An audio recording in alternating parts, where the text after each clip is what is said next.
Hey guys, welcome back to The Dream. So today I'm gonna get a little bit technical. I'm gonna take care of the MIDI routing, also the audio connections between the devices that I have here on my table. That's gonna be my setup for Dawless live performances. Hopefully, I'm not going to perform with it. I'm not gonna, build any type of song today. It's gonna be strictly technical and hopefully a fast episode. I hope that this doesn't take a whole lot of time.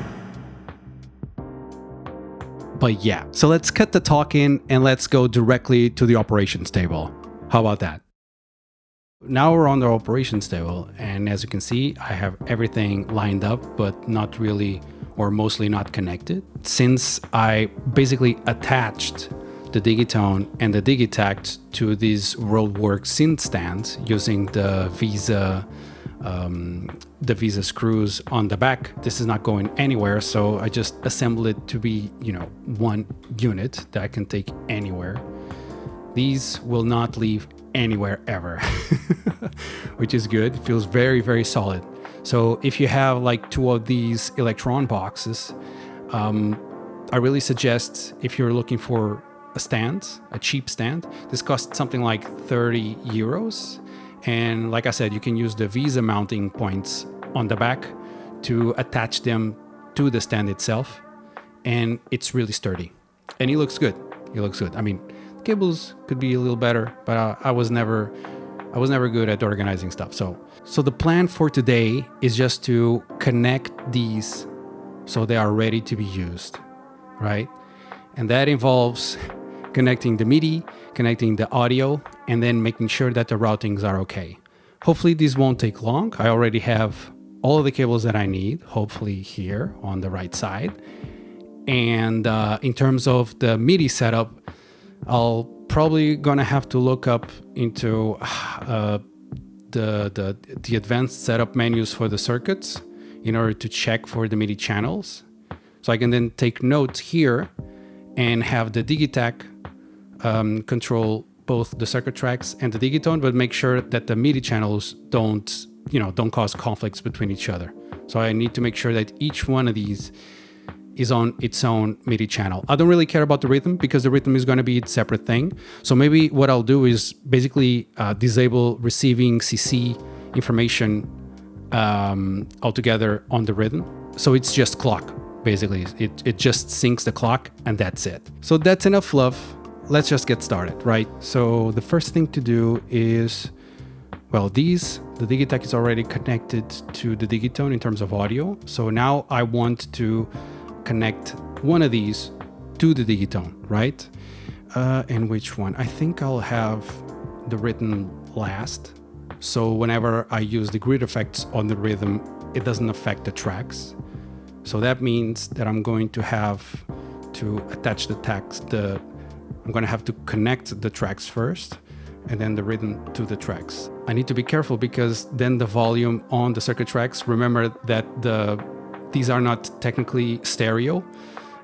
Each one of these on the back, as you can see here, inputs 1 and 2. It's not left and right, it's 1 and 2. So therefore the volume here needs to be set up individually.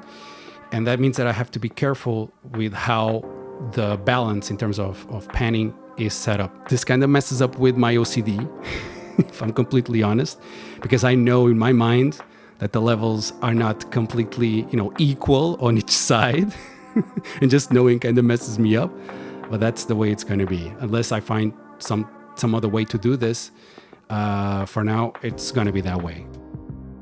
Yeah, and I'm going to route the cables through the back. Yeah, as you can see here, and that's input left right there. And while I'm doing this, have you guys played Detroit Become Human? I've just finished like I don't know, like an hour ago, and oh man, that game is so freaking awesome. It's unbelievably awesome. Well, not unbelievably, but I don't know. As you age, gaming becomes a little bit of a chore sometimes. It seems like nothing really captivates you. I don't know if you guys experienced that as well, but I've been like that for a while. But then some game comes along. Wait a second. Okay. I need to find the hole. Giggity. Yeah, like I was saying, sometimes it's a bit complicated to find a game that kind of, takes you in and kind of immerses you. But I was really surprised. I mean, I wanted to play that game for a while. Just need to make sure that this is left, right. Yeah. I wanted to play that game for a while because it seemed like I like that kind of aesthetic, in the future, kind of a dystopian kind of future. But I didn't know anything about the story itself. I just knew that it was about androids, and I hope this is not spoilers for anyone out there. If it is, skip ahead a little bit. You probably won't miss much. I'm just here plugging cables. But yeah, like it goes so much deeper than just talking about androids and how they're constructed and whatever. It has much deeper tones, much deeper subjects, and I was really surprised how they have like 3 different main characters, and their story is kind of they interlace, so to speak. What the hell am I doing? That's not what I want. They kind of interlace among each other, and it's like it makes you. The big thing about that game is that it makes you make choices, sometimes really, really hard choices. And, all of the choices, not all, but most of the choices that you make will, in some way be reflected on the story itself. So I thought that it was so engaging. And at times, like it either broke my heart with the choices that I had to do, or kind of took me by surprise with some things that happen. It has some amazing plot twists, and I'm not like a cinema buff. I'm not very deep into analyzing plots and everything, so take this with a grain of salt. But I thought that it was really, really great. The gameplay, I mean, if you like action, it has quick time events. It's basically all the action that it has. It's mostly quick time events. But I thought that even those were kind of hard. Maybe I'm losing my skills. But I thought that they were really successful in that as well. If you hear someone say that it's more like a movie that you play, yeah, there are worse games in that regard, to be honest. But I really recommend it if you like really engaging stories and your actions and your choices actually make some sort of effects in the overall outcome. I really recommend that game. I mean, there are games where you make choices, but in the end, it doesn't amount to anything. I remember Mass Effect. I never played it, but I know that at the end, when in Mass Effect 3, and again, spoilers, not that there's much, but spoilers. But I remember that people were complaining because, that game was so riddled with choices that you had to make. But at the end, the only difference was that some kind of light in explosion or whatever was in a different color depending on the choices that you made. And people were really, really upset with that. No, here it's like... I mean, if a character dies, it dies. It doesn't tell you, like, go back. There's no restart option. If someone dies, that's it. And it can be the main character. So no one is safe in that game, in Detroit. So, not Detroit the game, okay? But yeah, that's it.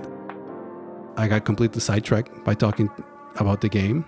But I think this is it, like right to number 2, which I will consider the right channel. And then left channel into, yeah, everything is okay. I'm going to put it here so it's nice and neatly inside. I love how it looks. I don't know about you guys, but I'm kind of really into everything looking kind of neat. It makes me want to work with this. It makes me want to play this and spend time with it if things look really nice and neat. And this just makes sense. And actually, I just ordered like a guitar pedal that is basically the size of these two things together, the circuits. So I can just Velcro, and I know people hate that. People hate that, to Velcro these kinds of devices, but I don't care. They need to be used. But yeah, that's what I'm going to do. I'm going to put Velcro in the back of these things, and I'm going to basically put them on the guitar pedal, so I can just, if I want to just use these, I can just take them somewhere else and just jam or whatever. But if I want to use them together, I just put them here, and they look like a complete unit, and it's easy as well to transport if I need to take them somewhere. They're already like put together in just basically 2 units, and I just need to plug the cables. So yeah, it's a major win. So I think the audio is all taken care of. Yeah, so we have audio from the rhythm going to the circuit tracks, and then from the circuit tracks to the Digitone, and then the Digitone to the Digitakt. I think I've explained in the other video, but the reason why I want things this way is because I want to take advantage of the Digitakt at the end because of the compressor. The Digitone doesn't have a master compressor, but the Digitakt has, and it can sound really, really good. It's a nice feature to have. And actually, you may ask why not using a mixer, and that's the compressor is one of the reasons why. And another reason is just that I want to keep this neat. I want to keep this compact, use as little devices or to avoid using a lot of devices, basically. Because I don't know if you can look at it from the shot, but I have a Zoom LiveTrak L6, and maybe I'll post a picture here. But basically, it's like a really small mixer with 4 stereo inputs and 2 mono inputs.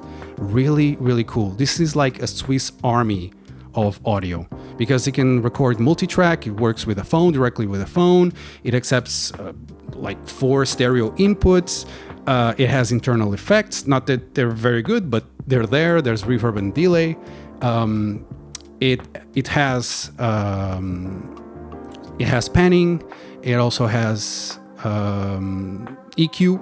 So it has like tons of features that makes it usable for so many use cases. Like I've been recording my videos directly with the phone, like recording the audio from the mic and sometimes the gear directly to the phone, and that saves so much time in just aligning the things when I'm editing. Like it's huge, and it's not that expensive. I think it costs something like 350 euros, and it's basically it's a must-have in my setup. For me, it's like super useful.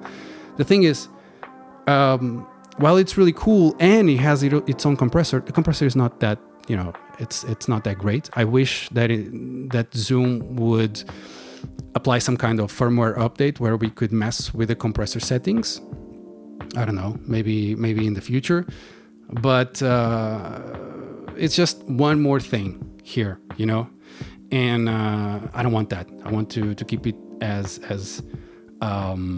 neat as possible, as I was saying. But there's another thing that I need to assess in the future, and we'll see about that. But it's like, I'm afraid that because there's no EQ control, or there is, but it's harder to work with EQ in these devices by themselves, Maybe if I want to really go on live venues and start working with sound live, maybe I will need a mixer in order to accommodate for EQ issues, or quickly adjust the volumes on this.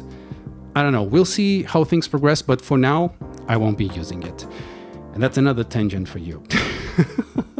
Yeah, I really sometimes get on tangents here. I'm sorry in advance, but yeah, I'll try to keep them at bay whenever possible. Let's jump to the MIDI part of this, and I think that I'll start. I think that let me see what needs to be connected. So the Digitakt is already connected to the MIDI in of the Digitone. So I'll need to send the MIDI out of the Digitone to what? The MIDI in of the tracks, for example. Let me see. Or I could send it to the rhythm and then send it to the tracks at the end. I think here it's like it's really fine either way, right? Let me just connect it here. Another great thing of the rhythm and the tracks is that they're battery powered. So I don't need to have like the power cables connected at all times, which is great. Okay, so in we go. There you go. And then we have another MIDI cable going from the rhythm to the tracks. Maybe in the future I should invest on getting some smaller cables, just so they don't occupy as much space. Wait, no. I want to go to the through port. Come on, get in. All right.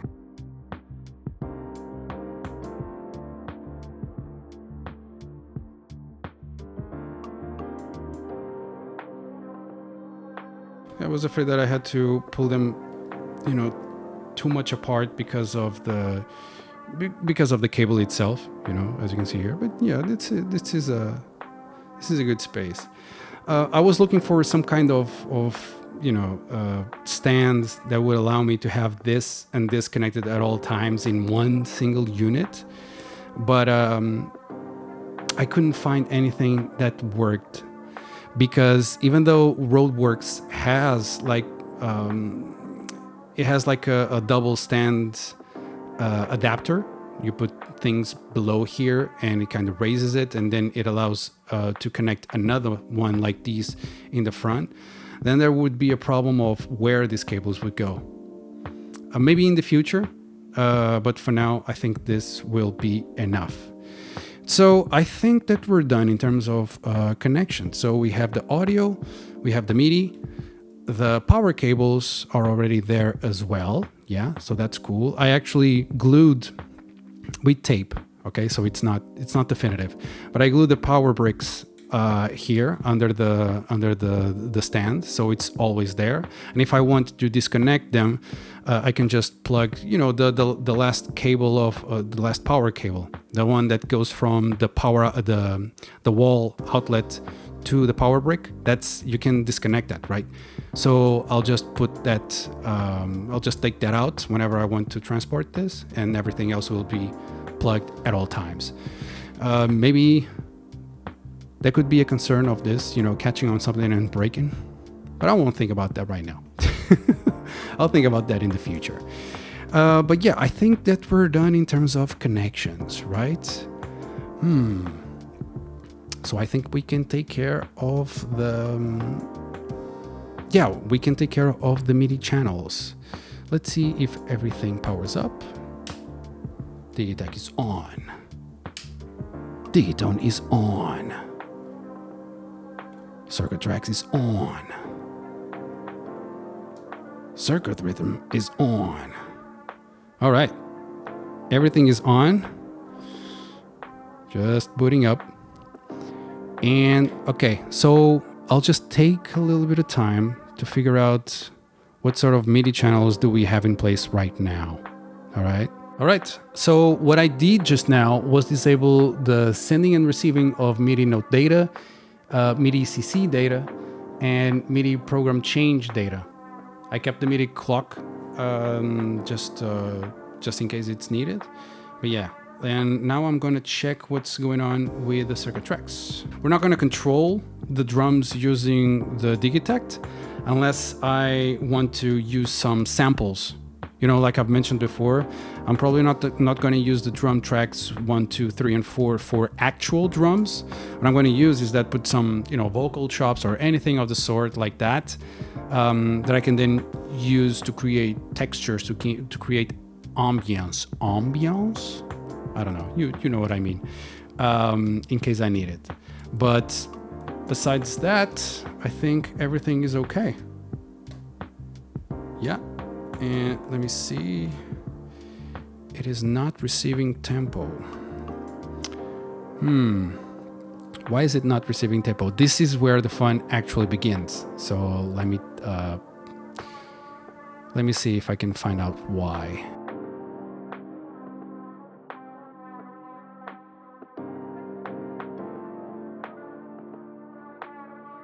This is not receiving tempo. Why? This is on 125 and this is on 120. Come on, man. I thought that this would be like a quick thing. Let the troubleshoot begin. Isn't that fun? Clock send. Okay, clock send. Transport send. Program receive, program send. It kind of makes it difficult, right, Sewell? Let me save this. All right. And now let me see. Sync. Clock send. Transport send. Yeah, now this. Yeah, now it's syncing. Okay, good. Good. Program change receive. Program send. Okay. Not really sure if I need to save this in this case, but I'll just do it. Yeah. All right, so let me see. Tempo swing. Both of these are saying synced, so they're syncing to that, which is syncing to that. So that's really cool. That's what I want. That's exactly what I want. Now, what do I want to do? I want to check if I can play things here using this, right? I'll just connect an audio cable just so I can hear what's going on. How about that? Get over here! Is this gonna blow my ears out? Ooh, such a simple bit. All right, everything is running as they should, so that's pretty cool. Yeah, but now I just need to check if everything is triggering as it should.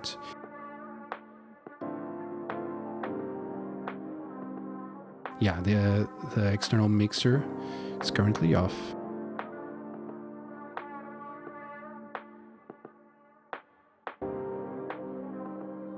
Here either. Let's pump up the sound a little bit. Oh, what a mess.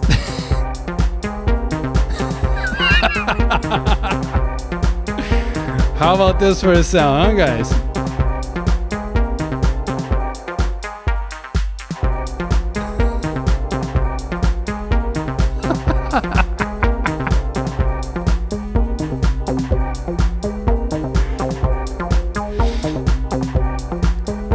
All right. Let's just stop. Okay, let's just stop. But we need to keep this running. Because now what I want to test is that if MIDI is being triggered as it should, right? So I want to select a pattern here that is not being used. Yeah, that's fine. And go to track here, and it destroys the thing.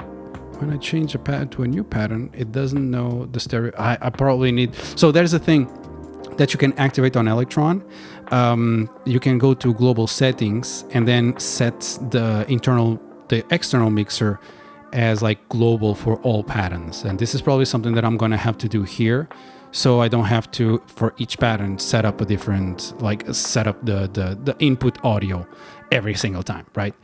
That's, those are the kind of the project settings and settings that I have to kind of work out after. That's the next step. But for now, we have audio, right? Yeah, we do. And now what I want to do is select a track. I already have a track. And I just realized that I haven't touched my Digitakt in a little bit of some time, right? So function channel to select a channel. And we know that the Digitone is currently using tracks 1, 2, 3, and 4 as it states here, right? So if I put channel here as this, as 1, right? Then I can go to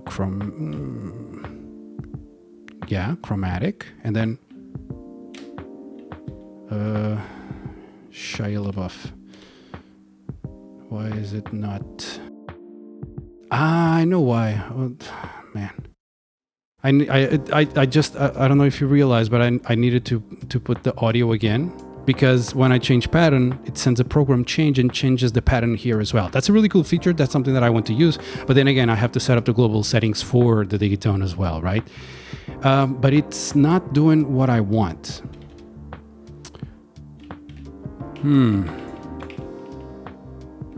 I think it should be working right now, right?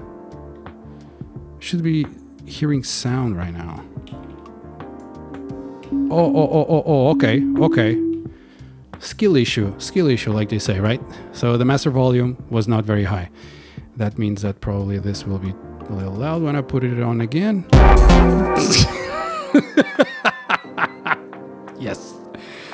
Yes, it was loud. It was loud. Okay, we have to be careful. But this is working. Now, let me try the different channels. Yeah, so channel number 2. It's also, let me see. Yeah, it's changing. 3.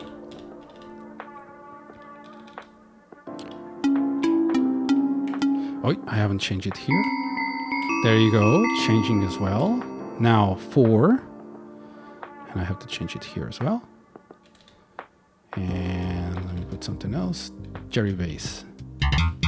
Have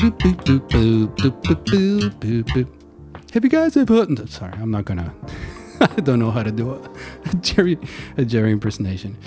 What the fuck? Anyway, it's working, and now I want to test the circuit tracks because. Yeah, like I said before, like 100 times, I don't want to control the rhythm using this. I just want it to sync clock, and it's syncing clock, so that's okay. But I want to control synth 1 and synth 2 on the circuit track. So I know that it's there on track, on channel 10 and 12. So if I do this, no, what's going on?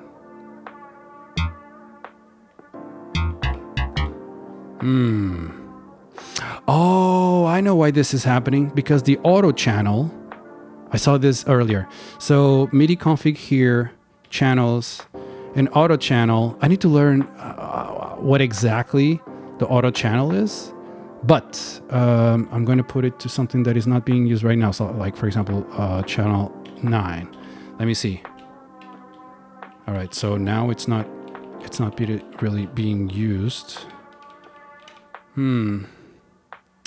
I cannot hear the circuit tracks. Okay, this means that there's something else here. But the synth, it is syncing. So MIDI is being shared. But why is it not picking up? Man. Oh, yes! Success! So yeah, the problem is, MIDI is such a pain in the butt. So the problem was, the Digitone has a MIDI out and a MIDI through. If you put the cable on the MIDI out, it will only control the device by itself. It won't work as a through, you know? But okay, I'm completely, I'm making this more difficult than it already is. In order to go to use it as a through device, you need to use the through port, because if you use the out port, it only sends out the MIDI that comes from the Digitone itself and not from other devices that are kind of, linked to it.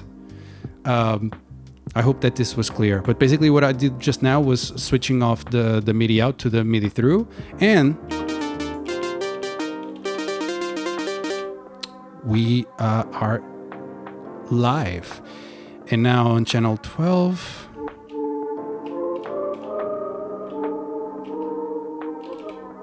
yeah. All right, I think that's it. Awesome. I think I'm gonna deactivate all of the things that I had here before on the rhythm, because I'm afraid that this might mess with the circuit tracks. And let me see if it still works. It still works, so everything is working correctly. And that's what we wanted, right? So I guess we're done. So on the next episode, I'm going to finally start playing with these things. And I think I'll go over each device so I can explain exactly what I intend for them to do and the type of sounds that they have right now and how I'm going to, use all of this. And maybe perhaps do a kind of little jam if I come up with some idea on the fly. I don't know. We'll see on the next episode. Until then, guys, keep jamming. Thank you for watching. If you like this sort of thing, let me know. And yeah, of course, subscribe for more. Keep jamming and keep having fun. Okay, guys, that's, like I say, it's the most important thing. See you next time. Sup, guys? Welcome back to The Dream. I cannot not laugh at this. It sounds like a TLC kind of show. The Dream reality show. Now.